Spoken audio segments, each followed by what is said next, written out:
দিন দিন সবাই খালি কৃষিকাজ কমাই দিতেছে, কৃষিকাজ করতেছে না, কৃষিকাজ মানুষের কাছে পছন্দ হয় না। একটা জিনিস সবাই লক্ষ্য করে দেখেন, কৃষিকাজ যদি না করে তাহলে কিন্তু ঘরের মধ্যে কিন্তু ভাত খাইতে পারবো না, কোনো কিছু খাইতে পারবো না। কৃষিকাজে কিন্তু সবকিছু ব্যবহার হয়, কৃষিকাজ করে কিন্তু সবকিছু ঘরের খাবার জোগান হয়।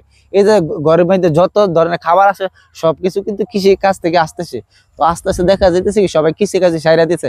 এইভাবে যদি কৃষিকাজ ছাইরা দেয় তাহলে আজ থেকে 100 বছর পরে মানুষ মানে বাংলাদেশের মধ্যে কৃষিকাজ করে কিছু কইরা যে খাইতে পারবো এরকম কোনো ইয়া থাকবো না।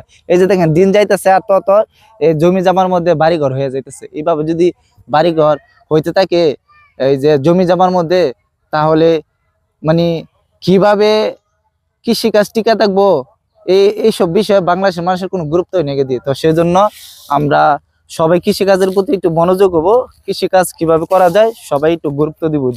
সবাইকে অনেক অনেক ধন্যবাদ। কৃষিকাজের প্রতি সবাই গুরুত্ব দিবেন, কৃষিকাজ সবাই মন থেকে করবেন। আর যে জমি জমা নষ্ট হইতেছে এগুলো সবাই একটু গুরুত্ব দিবেন, নয়তো এক সময় দেখা গেল কি সব জমি জমা বাড়িঘর হয়ে যাবে। ওকে, ধন্যবাদ, সকলে ভালো থাকবেন।